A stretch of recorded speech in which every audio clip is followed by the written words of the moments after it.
19절에 있는 말씀 한 절의 말씀입니다. 원래 19절 우리 19장 전체의 말씀인데 우리 다른 말씀은 사순절에 제가 자주 듣는 말씀이고 1년에 몇 번씩 듣는 말씀이기 때문에 오늘은 우리가 주로 보지 않는 부분에 대해서 여러분과 함께 나누도록 합니다. 요한복음 19장 25절 한 절이기 때문에 같은 목소리로 우리가 읽도록 하겠습니다. 예수의 십자가 곁에는 그 어머니와 이모와 글로바의 아내 마리아와 막달라 마리아가 섰는지라. 아멘. 오늘 본문에 있는 말씀을 가지고 하나님의 은혜를 함께 나눕니다. 오늘 본문에는 예수님을 따라가는 마지막까지 따라갔던 사람들의 모습이 나옵니다. 여러분 지난주의 말씀을 기억하실런지 모르겠지만 지난주에 우리가 말씀을 들었던 대상이 하나 나오죠. 베드로라는 사람이었습니다. 베드로는 말하기를 모든 사람이 주님을 떠나갈지언정 나는 주님을 결단코 떠나가지 아니하리라. 그런 얘기를 했고 그가 담대하게 주님을 따라갔던 사람이었지만 마지막 순간에 주님이 잡혀가는 순간에 그의 마음속에 두려움이 생겼고 결국은 주님을 끝까지 따라가지 못합니다. 주님을 따라가는 척했지만 결국은 문 밖에 머물러 있게 되고 혹은 들어왔지만 가까이 오지 못하고 주님을 멀찍이 따라갔던 그는 결국 시험에 들고 그는 범죄하고 하나님 앞에 여러 가지 어려움을 당하게 되는 것을 볼 수 있습니다. 그러나 오늘 본문에 나오는 이 여인들은 베드로와는 달리 끝까지 주님을 따라갔던 사람들입니다. 마지막 순간까지 십자가 앞까지 따라갔던 사람들의 모습이 오늘 본문에 나온다는 것입니다. 실제로는 여기에 4명의 여인의 이름이 나오지만 요한까지 합치면 5명이 주님을 따라갔다고 우리가 볼 수 있습니다. 다른 사람들은 다 주님을 버리고 도망갔지만 이 5명은 끝까지 십자가 앞까지 간 것입니다. 사랑하는 성도 여러분, 예수님을 따른다는 것이 그런 것입니다. 예수님을 믿는다는 것이 그런 것입니다. 예수를 믿는다는 것이 그저 문화적인 것이고 상식적인 것이고 혹은 여러 가지 낭만적인 것이고 이런 문제가 아니고 예수님을 따라간다는 것은 생명에 관한 것이고 예수님을 쫓는다는 것은 내 생명을 걸어야만 가능한 것이다라는 것이죠. 생명을 내걸고 따라가는 자를 우리가 누구라고 부르는가? 바로 그런 사람들을 예수 그리스도를 믿는 그리스도인들이라고 부릅니다. 우리는 예수를 믿는 자라고 말하고 우리는 그리스도인들이라고 말하고 우리는 예수를 따라가는 자들이라고 말은 하지만 우리는 끝까지 쫓지 않습니다. 우리는 생명을 내걸고 쫓지 않습니다. 우리는 죽기까지 주님을 따라가지 않는다라는 것입니다. 이것이 우리 현대교회의 문제입니다. 현대교회에 많은 문제가 있다고 말합니다. 현대교회는 여러 가지 다양한 문제와 많은 문제가 존재하는데 A.W. 토저라는 사람은 말하기를 현대교회에 일어나는 많은 문제들은 다 변화되지 않는 성도들 때문이다 그랬어요. 교회는 다니지만 신앙생활은 오래 했지만 주님을 따른다고 말했지만 실제적으로 삶이 변화되지 않습니다. 그 이유가 뭐냐면 끝까지 따라가고 죽기까지 따라가고 마지막 순간까지 따라가지를 않기 때문에 그런 것이죠. 그저 경제적인 문제 때문에 혹은 몸의 육신의 병 때문에 주님을 따르기는 따르지만 마지막 순간까지 내 목숨이 위태할까지 아니 목숨을 내놓는 그 순간까지 주님을 따르는 일에는 우리가 소홀하다는 것입니다. 그렇기 때문에 변화가 되지 않고 변화가 되지 않기 때문에 교회가 날마다 많은 문제가 들어갈 수밖에 없는 것이 우리 A.W. 토조가 우리에게 지적하고 있는 그런 모습인 것입니다. 예수 믿으면 밥이 생깁니다. 맞습니다. 오병이어의 기적이 그것입니다. 예수 믿으면 병이 낫습니다. 맞습니다. 성경에 나오는 모든 예수님의 치유가 바로 그것입니다. 그러나 예수 믿으면 또 하나가 있어야 되는데 예수 믿으면 십자가 지는 사건도 있어야 됩니다. 예수 믿으면 십자가 지고 십자가 끝까지 가고 죽음의 순간까지 가는 거예요. 주님이 말씀하시기를 너희가 나를 따라오려거든 자신을 부인하고 자기 십자가 지고 나를 따르라. 어디까지 따라야 됩니까? 십자가까지, 죽음의 순간까지, 생명을 내놓는 그 순간까지 따라야 되는 것입니다. 예수님의 제자들이 3년 동안 주님을 따라다녔지만 마지막 순간에 그들은 다 버리고 도망갔습니다. 그들은 잘 나갈 때는 예수님이 왕국에 임하면 오른쪽에 내가 왼쪽에 내가 그 자리 다툼을 하던 그들이 마지막 순간 생명이 위태할 때는 다 버리고 도망갔다는 것입니다. 사랑하는 성도 여러분, 우리는 어떻습니까? 여러분은 주님을 제대로 따르고 있습니까? 여러분은 주님을 죽기까지 따르고 있습니까? 여러분은 주님을 생명을 내놓고 십자가까지 따라가는 삶을 살고 계십니까? 아니면 다른 제자들처럼 밥이 생길 때 따라가고 명예가 생길 때 따라가고 병이 나을 때 따라가나 정작 죽음의 순간이 오면 정작 내 것을 다 내놓고 다 포기해야 되는 순간이 오면 우리가 언제 그랬냐는 듯이 주님을 버리고 도망가는 우리들의 모습은 혹시 없습니까?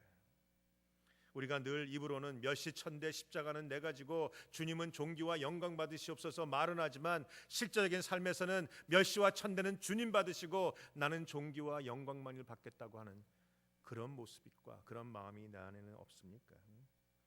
여러분, 주님을 따른다는 것은 십자가까지 가는 것입니다. 십자가까지 주님을 따를 때 우리는 진정한 예수 믿는 자의 능력과 예수 믿는 자의 축복을 소유할 수 있는 것이죠. 오늘 이 말씀을 듣는 저와 여러분들 안에 십자가까지 주님을 따라가는 그 믿음이 있게 되기를 주님의 이름으로 축원합니다. 오늘 본문에는 4명의 여인의 이름이 나옵니다. 그러나 오늘 본문에 나오는 여인 중에서 글로바의 아내 마리아라는 사람은 잘 누군지 모르겠어요. 성경을 앞만 뒤져봐도 복음서에 앞만 봐도 이 여인의 이름은 안 나옵니다. 그러니까 이 여인은 누군지 잘 모르겠고 이 모르는 사람은 모르는 사람으로 두시면 되는 거예요. 이것도 누군지를 알겠다고 찾으면 복잡해지고 골치가 아파져요. 그냥 성경이 말하지 않는 건 그냥 모르시면 돼. 궁금한 건 그냥 모르고 넘어가셔도 괜찮은 부분은 그냥 그렇게 하시면 되는 거예요. 아무튼 이 여인은 잘 모르겠고 나머지 여인은 우리가 잘 알고 있는 여인입니다.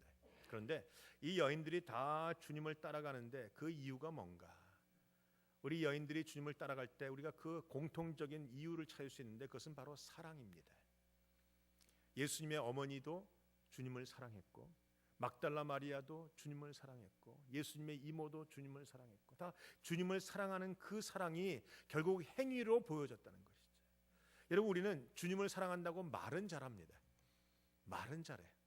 그러나 정작 어떤 행위를 할 때가 되면 나는 손해보고 싶지 않고 나는 무식하게 헌신하고 싶지 않고 나는 남들에게 손가락질 받고 싶지 않아서 나는 어느 정도 선에서 머물러 버리는 것이 우리의 현실 아닙니까? 여러분이 정말 사랑한다면 끝까지 따라가야 됩니다. 사랑한다면 끝까지 붙잡아야 됩니다. 사랑한다면 나의 모든 것을 내놓고 따르는 것이 그것이 온전한 사랑이라는 것입니다. 우리가 늘 그런 얘기를 하죠. 사기꾼이 누굽니까? 말만 하고 행동을 안 하는 사람들이 사기꾼입니다. 우리가 여러분이 주님 앞에 내가 주님을 사랑합니다 라고 말은 했지만 정작 행위가 없다면 정작 주님을 끝까지 따라가지 않는다면 내가 손해볼 때는 주님을 모른다고 한다면 결국은 이것이 사기꾼이 아니고 무엇일까라는 겁니다. 그렇게 보면 저나 여러분이나 1년에 몇 번은 사기꾼의 자리에 앉는 것 같아요. 사랑하는 성도 여러분, 저와 여러분이라고 했습니다. 여러분이 저나 여러분이나 오늘 한번 주님 앞에 깊이 묵상해서 내가 영적인 사기꾼 되지 말고 내가 말한 그대로 내가 주님을 사랑한다고 말한 그대로 주님을 끝까지 따라가는 자가 되게 하여 주시옵소서. 그렇게 기도하시는 저와 여러분들이 되시길 바랍니다. 베드로가 주님을 따라갔지만 중간에 포기하고 맙니다. 그래서 부인했죠. 그런데 그 문제가 뭔가 왜 그랬는가를 생각해 보면 결국은 그가 주님을 사랑하는 사랑이 부족한 것이었어요. 그러니까 주님이 다시 오셔갖고 그 베드로에게 3번이나 뭘 물어보십니까? 내가 나를 사랑하느냐를 물어보세요. 여러분, 주님을 따라가는데 가장 중요한 동기와 가장 중요한 능력은 결국 사랑의 능력이라는 거예요. 사랑하면 드러나게끔 되어 있어요. 아내를 사랑하면 끝까지 사랑하게끔 되어 있습니다. 우리 어제 결혼식을 했던 우리 박효열 장로님의 따님과 그 사위 그들이 이렇게 고백을 할 때 그 고백을 제가 이렇게 들으면서 예전을 제가 생각했어요.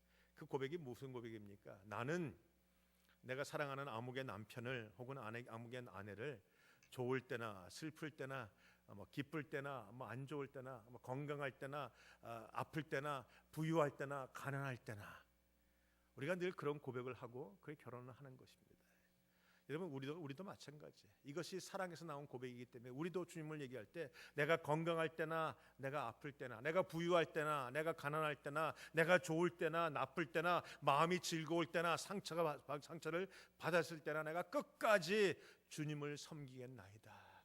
오늘 그 고백이 저와 여러분의 고백이 되시길 주님의 이름으로 축원합니다. 사랑한다면 그가 있는 곳에 함께 있어야 되는 것입니다. 사랑한다면 그를 위해서 땀을 흘려야 됩니다. 사랑한다면 그를 위해서 모든 것을 드릴 수 있어야 되는 것입니다. 오늘 본문에 나오는 이 여인들이 바로 그랬던 여인들인 것 같아요. 첫 번째 어떤 여인이 나옵니까? 예수님의 어머니가 나옵니다. 우리가 잘 알고 있는 예수님의 어머니 마리아. 여러분, 우리가 천주교회가 예수님의 어머니 마리아를 너무나 우상 숭배하기 때문에 우리 기독교는 자꾸 그분에 대해서 얘기하는 것을 원하지 않는 경우가 좀 있어요. 그러나 그것도 잘못된 것 같아요. 성경에 나오는 예수님의 어머니 마리아는 실제로 위대한 사람이었어요. 위대한 믿음의 사람이란 말입니다. 신도 아니고 그는 그런 것도 아니지만 그러나 위대한 믿음의 사람이었던 것은 분명해요. 왜냐하면 예수님이 하나님께서 말씀하셨죠. 성령을 통해서 동정녀로 마리아가 아기를 임신할 거라고 말씀하셨을 때 그 여인이 뭐라고 합니까? 말씀대로 이루어지이다 그랬어요. 여러분, 이것은요 생명을 내놓고 하나님을 따라가는 자의 모습인 것입니다. 그 당시에 처녀가 아기를 가지면 돌에 맞아 죽는 것이 당연한 것이, 내가 죽을 수밖에 없는 그런 상황이지만 그녀가 말하기를 말씀대로 이루어지이다.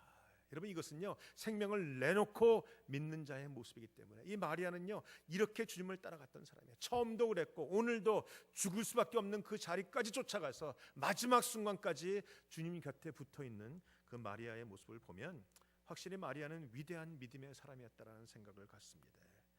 두 번째 여인은 예수님의 이모가 나옵니다. 마가복음 15장 40절에 보면 예수님의 이름이 살로메라는 여인의 이름으로 나오고 이 사람은 야고보와 요한의 엄마라고 나와요. 여러분, 야고보와 요한 하면 떠오르는 사건이 있죠. 아까 말한 것처럼 그들이 예수님이 입성하시고 사람들이 막 환호성을 지를 때 그 어머니가 예수님께 찾아와서 얘기합니다. 자기 조카입니다. 마리아의 동생이기 때문에 이 살로메는 결국 예수님이 자기 조카니까 조카에게 찾아와서 말합니다. 하나님의 주님의 나라 임할 때, 권세로 임할 때 내 아들을 하나는 오른쪽에 하나는 왼쪽에 놓아달라고. 여러분, 이모가 조카한테 뭔가 구하고 뭔가 부탁하고 하면 조카는 당연히 들어줘야죠. 그런데 이 조카가 냉물차게 거절합니다. 그 자리는 하나님이 정한 자에게 주실 것이다. 여러분, 어찌 보면 이모의 마음이 상하고 자존심이 상하지 않았겠습니까? 거절당한 것이에요. 그러나 거절당했지만 그녀가 상처받고 삐지고 섭섭하고 주님을 떠나간 것이 아니라 끝까지 함께합니다. 내가 하나님 앞에 구한 것이 이루어지지 않았지만 끝까지 하고 있는 이 살로메의 모습은 우리에게 귀한 교훈을 가져다 줍니다. 여러분, 우리는 어떻습니까?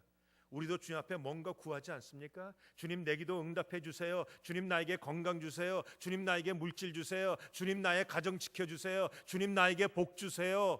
우리가 늘 하나님께 뭔가 구하지 않습니까? 구하는 것이 다 이루어집니까?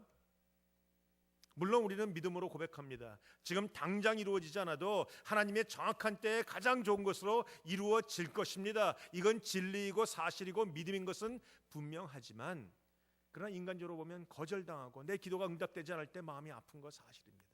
흐르는 눈물이 있는 거 사실이에요. 그 아픔과 상처가 있는 거 사실이에요. 그러나 그 아픔과 상처와 이 거절의 상처를 많은 사람들은 예수님을 떠나가는 것으로 표출해 버리는 수가 있어요. 제가 가만 목회를 하다 보니까 어떤 분이 주님 앞에 나와서 막 간절하게 기도하는데 간절하게 기도하고 나서 기도가 응답이 안 되면 하나님을 거절합니다. 하나님을 떠나갑니다. 하나님을 부인하는 일이 있어요. 제가 수요일 날에도 말했지만 God is not dead 이라는 영화를 보면 거기에 예수님을 주님이 없다고 증명하고 다니는 교수들이 나와요. 예수님은 없다, 하나님도 없다라고 증명하고 다니는 교수들의 그 과거를 가만 보니까 그 과거에 그들은 예수 믿는 사람이었어요. 그러나 어렸을 때 엄마가 아파서 열심히 기도했는데 엄마가 덜러덩 죽어버려요. 그러니까 마음에 상처를 입고 기도가 응답되지 않는다는 상처 때문에 하나님이 어딨냐, 하나님을 거절하고 하나님이 없다는 것을 평생 증명하고 살아가는 사람으로 바뀌게 됩니다. 이게 보통 사람들이 하는 일들이에요. 우리도 마찬가지 아니에요? 기도를 했는데 응답 안 되면 우리가 속이 상하니까 하나님을 거절하고 신앙이 떨어지고 매주 나오던 것 한 주 건너서 나오고 수요일에 나오던 것 안 나오고 금요기도 나오던 것 안 나오고 뭐 그렇게 되는 것이 우리의 평상시의 모습이에요.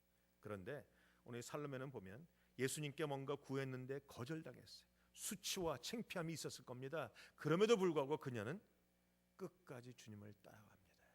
여러분, 신앙이란 그런 겁니다. 내가 뭔가 구했지만 이루어지지 않을지라도 끝까지 주님을 따라가는 것, 이게 믿음이고 이것이 능력이고 이것이 예수 믿는 자에게 요구되어지고 있는 것이라는 거예요. 여러분, 성경에 보면 또 한 명이 나오죠. 하나님께 주님께 구했으나 뭔가 거절당한 여인의 모습이 나와요. 수로보니게 여인, 우리가 잘 알고 있는 여인입니다. 그 여인이 주님께 와서 구합니다. 내 사랑하는 딸 좀 고쳐주세요. 근데 주님의 입에서 우리가 한 번도 생각하지 못했던 말이 단어가 나와요. 개에게 먹을 것을 던짐이 옳지 않다 그랬어요.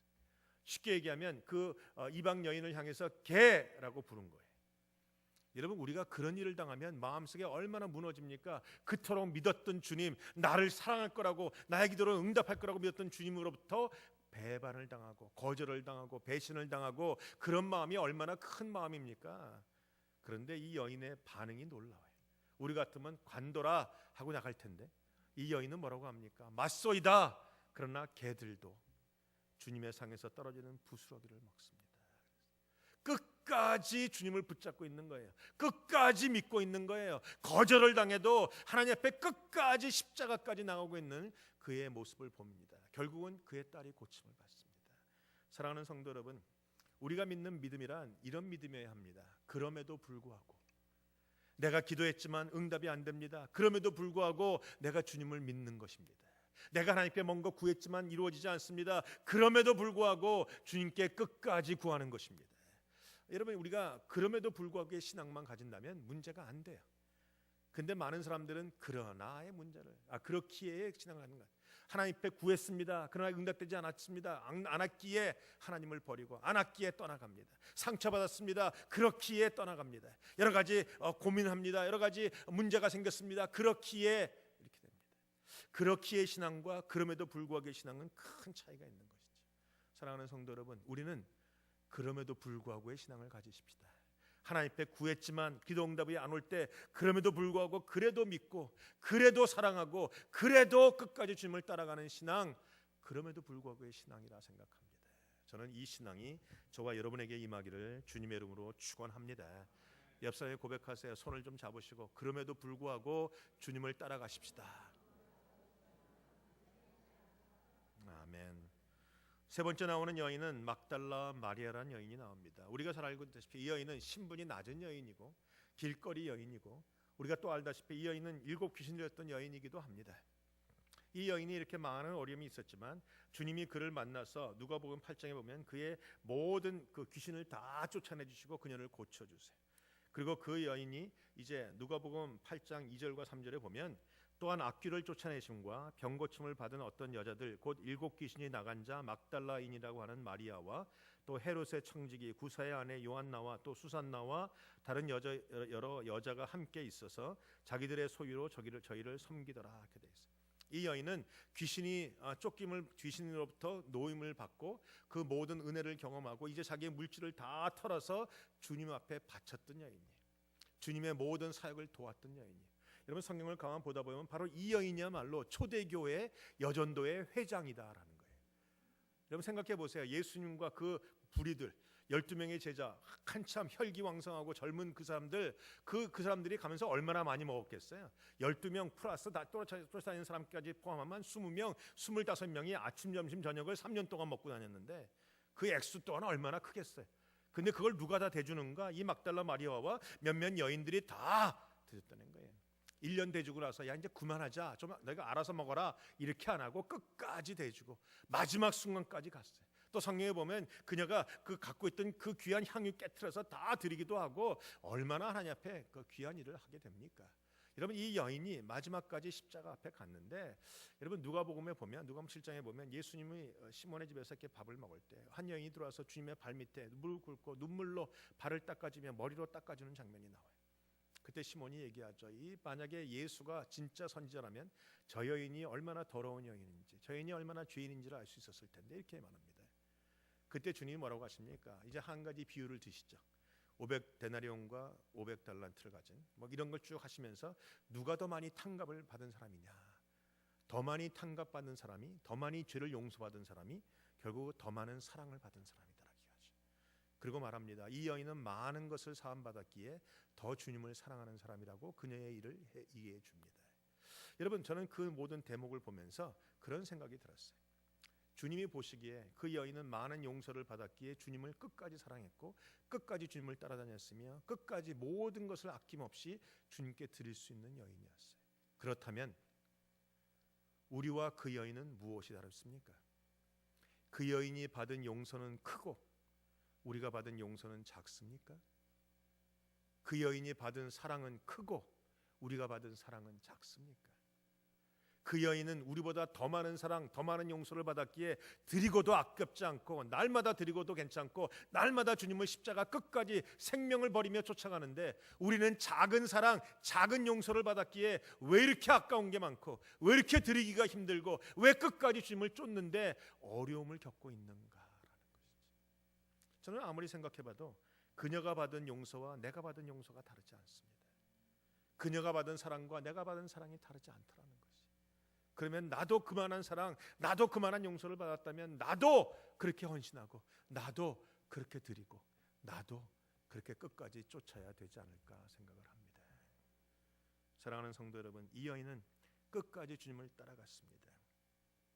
그리고 누가복음 7장 36절에 자기 머리털로 씻고 입을 맞추고 향유를 부어서 정성껏 붓는 사랑의 고백과 사랑의 행위를 한 이 여인은 예수님의 죽음의 순간에도 있었고 예수님의 무덤에 들어가는 순간에도 있었으며 결국은 예수님의 부활의 순간에도 그녀가 있습니다. 우리가 주님, 여러분이 많은 사람들이 십자가까지 쫓아가려니까 마음속에 부담이 있는 분들이 계세요.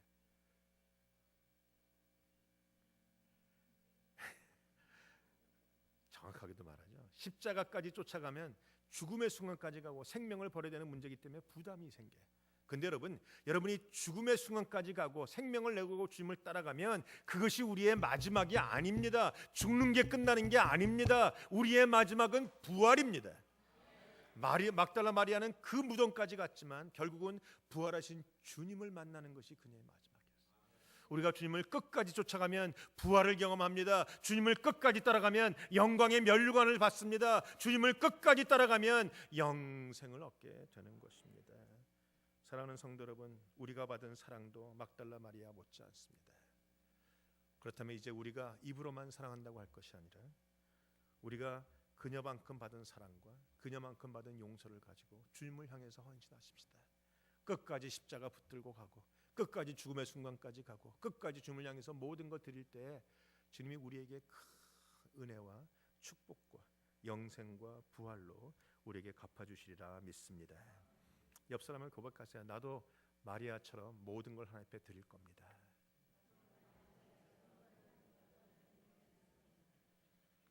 여러분 고백하셨습니다. 고백 들은 사람은 거기다 적어놓으세요. 2014년 이렇게 하고. 주님 앞에 고백하고 십자가를 붙잡는 자를 주님은 버리지 않으십니다. 여러분이 끝까지 십자가까지 가는데 주님이 여러분을 버리시겠습니까? 여러분을 놓으시겠습니까? 주님도 여러분을 붙잡고 끝까지 사랑하시고 끝까지 구원을 이루시리라 믿습니다.